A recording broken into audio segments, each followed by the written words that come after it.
Kabar duka yang berselimut misteri besar datang dari lingkungan pemerintah Kabupaten Purwakarta, Jawa Barat. Seorang pejabat daerah ditemukan tewas di dalam rumahnya dengan kondisi yang sangat mengenaskan. Almarhum adalah Yogi Saleh, pria berusia 40 tahun, yang menjabat sebagai Kepala Bidang Pengelolaan Aset Daerah pada Badan Keuangan dan Aset Daerah, BAD, Kabupaten Purwakarta. Kepergiannya yang mendadak tidak hanya meninggalkan luka mendalam bagi keluarga, tetapi juga memukul hati Bupati Purwakarta, Saipul Bahri bin Zain, atau yang akrab disapa Om Zain, beserta seluruh jajaran ASN di Pemkab Purwakarta. Hari Senin, 15 Juni 2026 sore, suasana haru dan isak tangis menyelimuti rumah duka di Jalan Basuki Rahmat, Gang Kolbis, Kelurahan Sindang Kasih. Kerabat, tetangga, hingga rekan kerja almarhum terus berdatangan untuk memberikan penghormatan terakhir.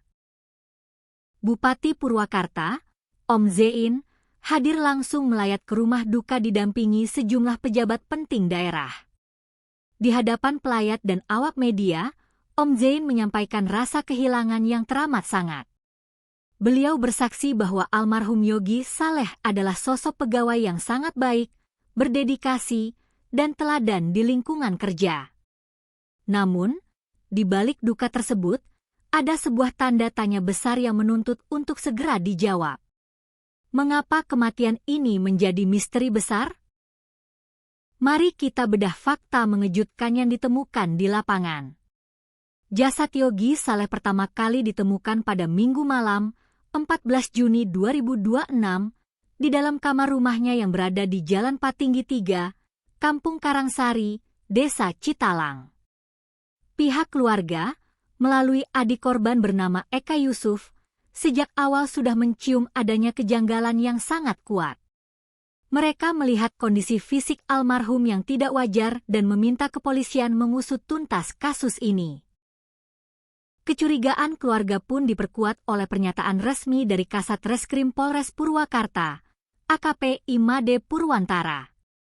Berdasarkan hasil visum luar yang dilakukan oleh tim medis dan kepolisian, ditemukan tanda-tanda kekerasan yang sangat brutal pada tubuh korban. Polisi menemukan 3 luka tusukan di bagian leher, 1 luka robek di bagian ulu hati, bekas jeratan yang melingkar di leher, serta sejumlah luka memar di beberapa bagian tubuhnya. Di lokasi kejadian, polisi juga telah mengamankan sejumlah barang bukti penting yang diduga berkaitan erat dengan kematian korban. Melihat banyaknya luka tusuk dan jeratan tersebut, dugaan adanya tindak pidana pembunuhan berencana menguat di tengah masyarakat. Kendati demikian, Bupati Purwakarta menegaskan bahwa pemerintah daerah menyerahkan sepenuhnya proses pengungkapan kasus ini kepada aparat penegak hukum. Proses autopsi telah selesai dilakukan, dan hasilnya kini berada di tangan tim penyidik Polres Purwakarta untuk didalami lebih lanjut melalui pemeriksaan saksi-saksi. Pihak keluarga pun kini hanya bisa berharap, tabir gelap di balik kematian tragis Yogi Saleh dapat segera terungkap secara terang benderang. Kematian seorang pejabat aset daerah dengan kondisi penuh luka tusuk dan jeratan tentu menjadi alarm keras bagi kita semua. Siapakah pelaku di balik tindakan keji ini? Dan apa motif sebenarnya? Kita tunggu hasil penyelidikan dari Polres Purwakarta.